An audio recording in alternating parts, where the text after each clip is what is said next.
The year's 2029. A father reaches out to law enforcement and says that his son, age 15, has gone missing.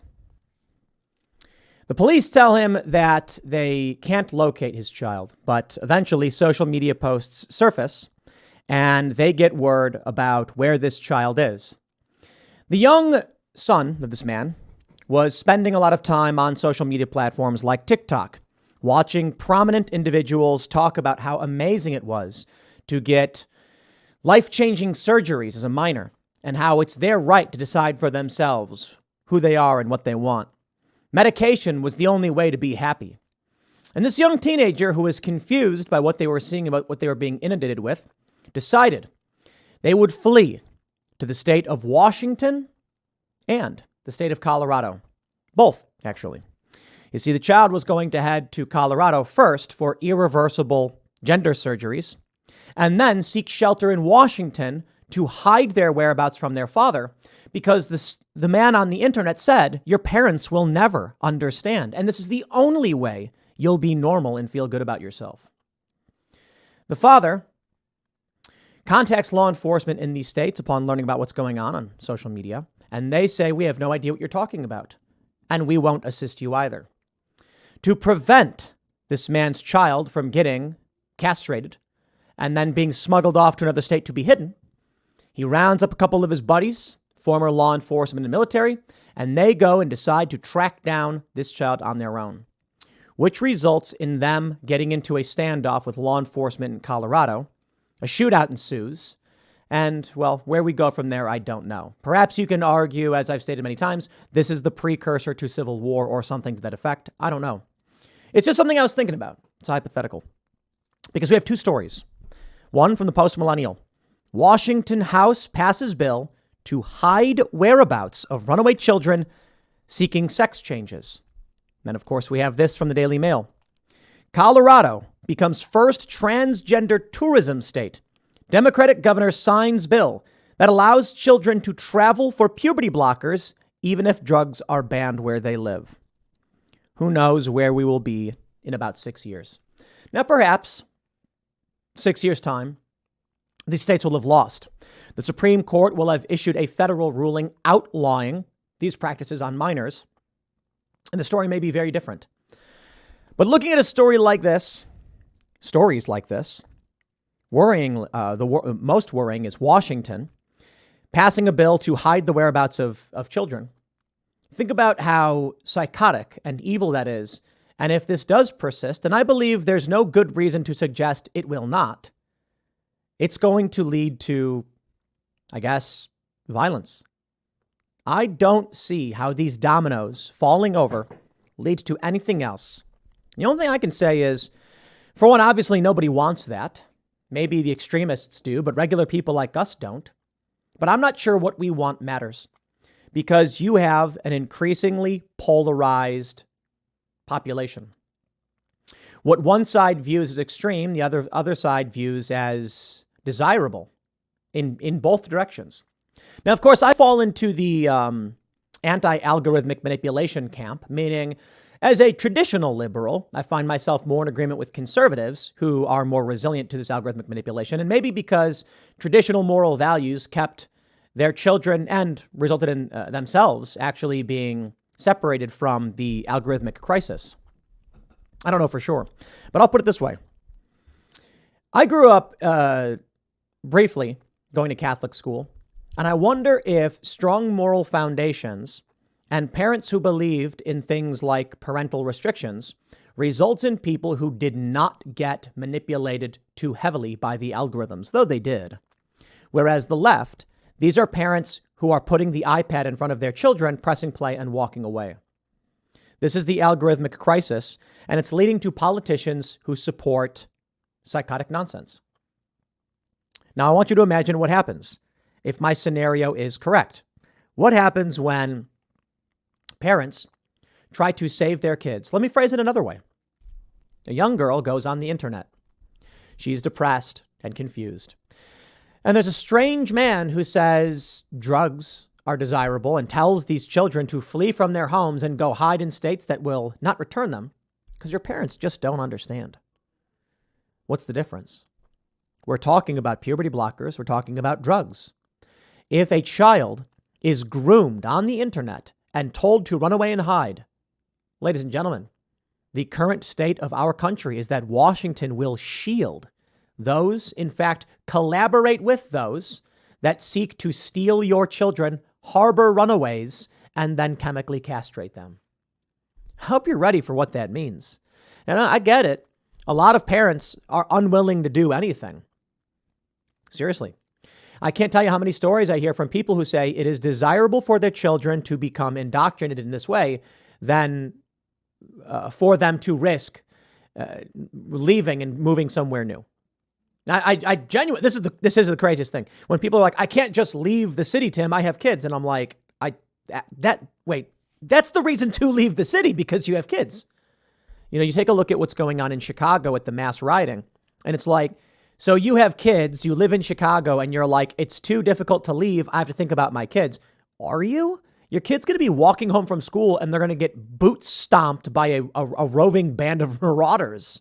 Or they're going to go to school and the teacher is going to tell them to secretly take drugs without telling you. And it's just like, if you really cared about your kids, you'd sacrifice everything to get them away from this and move out of the cities. C'est la vie. I didn't say it was easy.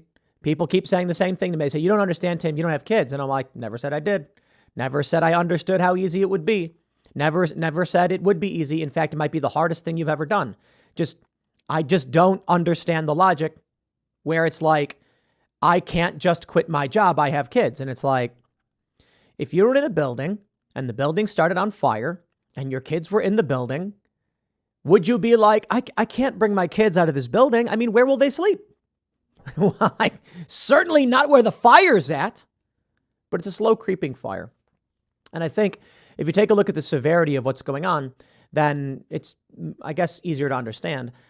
And that is to say, if there was a mold in your house that you knew was going to kill your kids, a lot of people might be like, well, we have no choice. You take a look at Flint and the water, and they knew the water was bad, but they were like, but we have no choice. And that's the craziest thing to me, because you do. You have a choice to endure hardship if it means you're not drinking lead. You have a choice to endure hardship if it means your children will not be indoctrinated into taking body-altering chemicals and drugs and getting surgeries. Far be it from me to tell you how to live your lives and what to do with your children. But if you still live in Washington, I don't know what to say.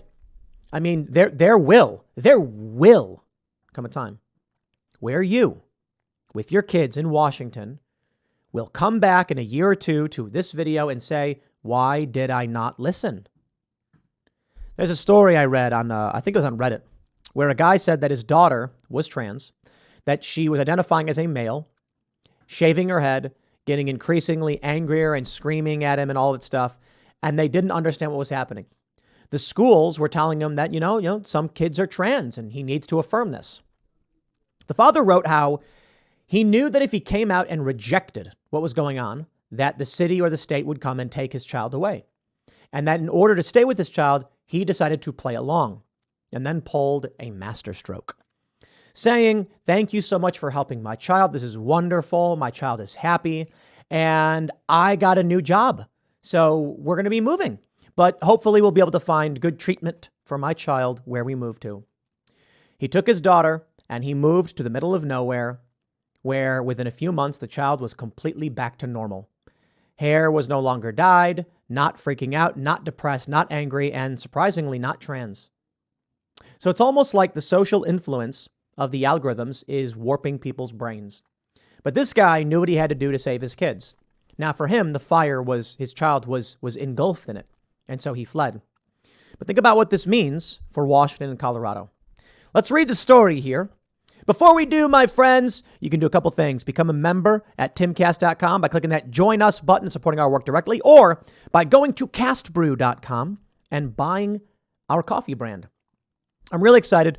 We're just getting started. It's the first orders that are going to be going out. We have a lot of work to do to get to the point where we've got multiple blends and all that stuff, but we're sponsoring ourselves because we want to build companies. And the purpose of Cast Brew Coffee is to launch coffee shops.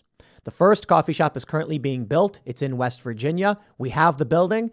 It's all underway. Cleanup is happening. Second and third floor are going to be a social club. I'm hoping that in a few years, We have 50 of these locations all across the country, and we are building that culture. So that's one way you can support us. But let's read the news.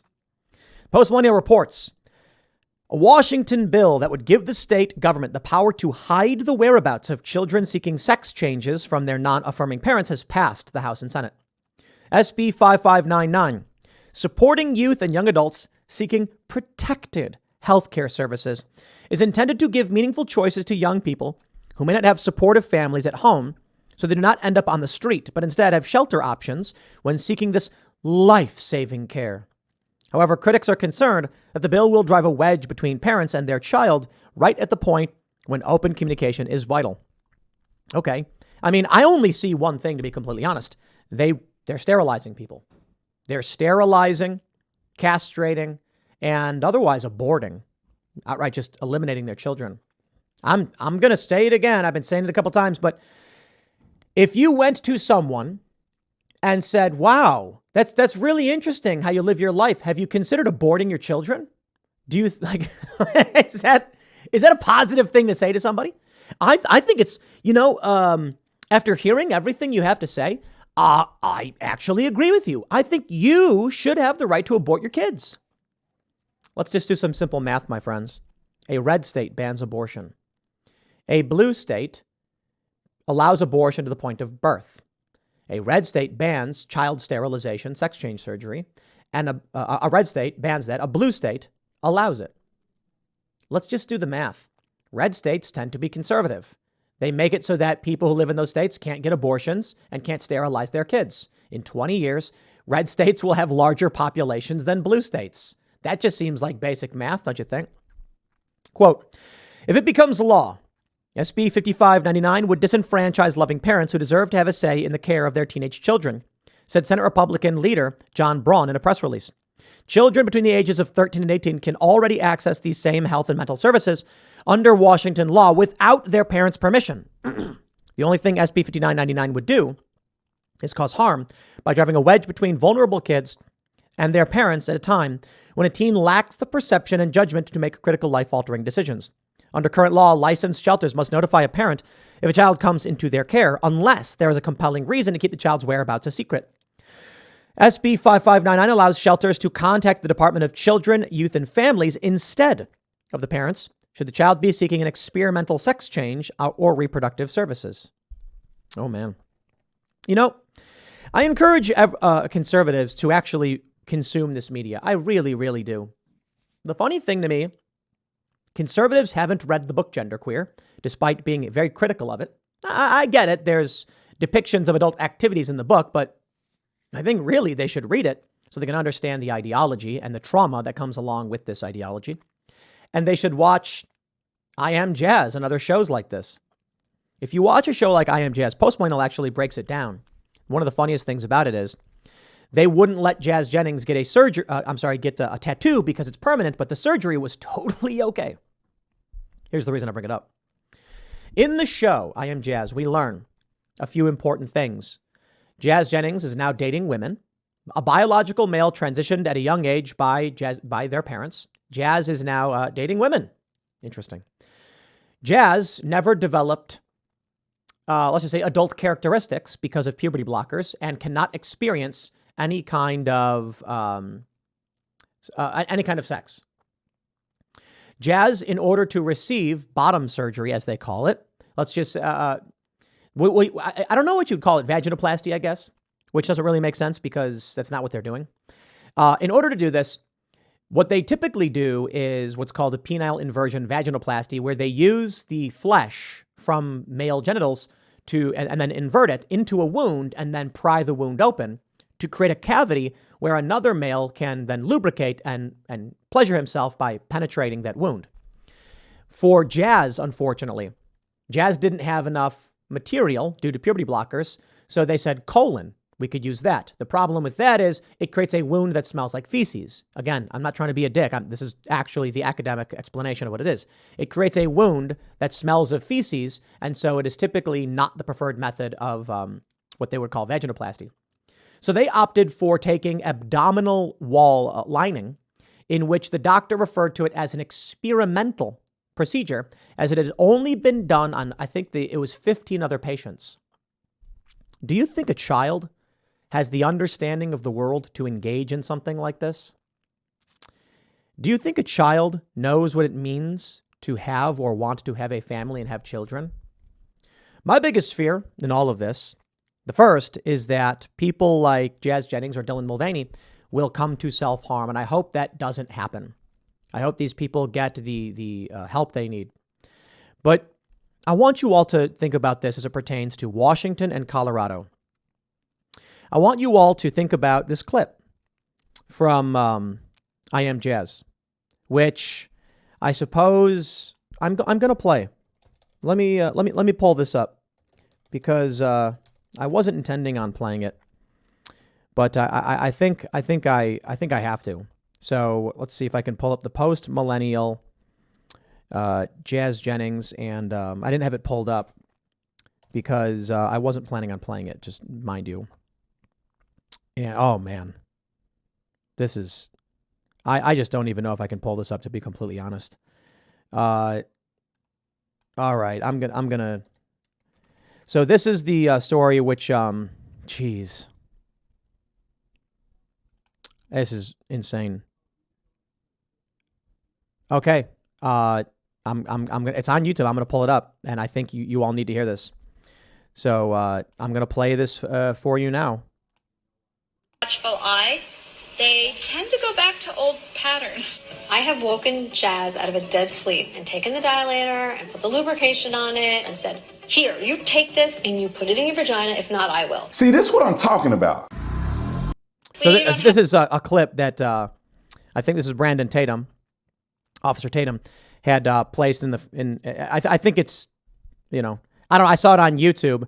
Let me see if I can pull up the actual clip in full and not just. I bet Brandon Tatum's actually got the full clip in here somewhere. But breaking it up, I think is here we go.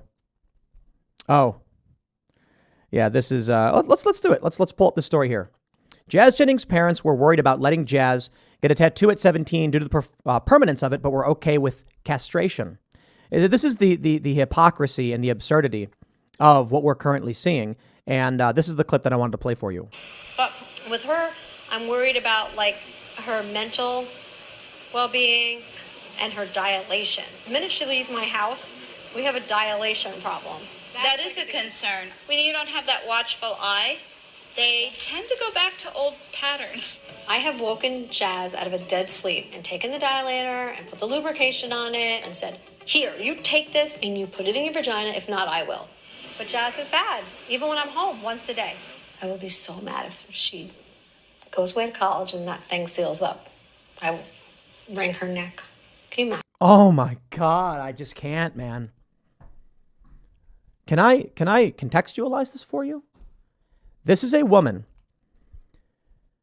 who said she wakes up her biological male child in the middle of the night with a medical device, lubricated.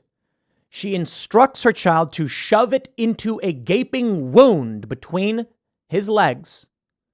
And then she says, crank it. And if you don't, I will. She then says that if Jazz does not engage in this behavior, which Jazz clearly doesn't want to do, she will wring her neck. Can I stress this? If Jazz Jennings, a legal adult, does not want to take a medical device and pry a wound open, why is the mother saying she will choke Jazz Jennings if she doesn't? How has there not been any kind of intervention here? This is insane. Your vagina, if not, I will. If not, I will. It's bad, even when I'm home once a day. I will be so mad if she goes away to college and that thing seals up. I will wring her neck. She outright says she will physically abuse, injure her adult male child if her adult male child allows the wound between their legs to seal up. This has to be a nightmare. There's another video where Jazz Jennings is depressed and the mother says, you're your own worst enemy. You're doing this. And it is a televised nightmare scenario. And I don't understand how we've gotten to a point of moral degradation where there's not been any intervention. This is crazy to me. In the book Genderqueer, the one that conservatives were always, pointing out because it depicts sex acts and they were trying to get kids to read it. It's a story of a young girl who was peeing in the yard because the parents, I guess, had their kids go to the bathroom outside. Could not read by the age of 12. Can I stress that? Could not read by the age of 12. What's the average age a child is reading? I mean, 4? 4 years old? Let me pull that one up. Average age a child learns to read. 6 or 7. Now, I think experts say most children learn to read by age 6 or 7, by the second grade, and that some learn much earlier. I was reading well before that. In kindergarten, we were practicing all of our letters. We were learning Danielian, I think it was. We were writing stuff.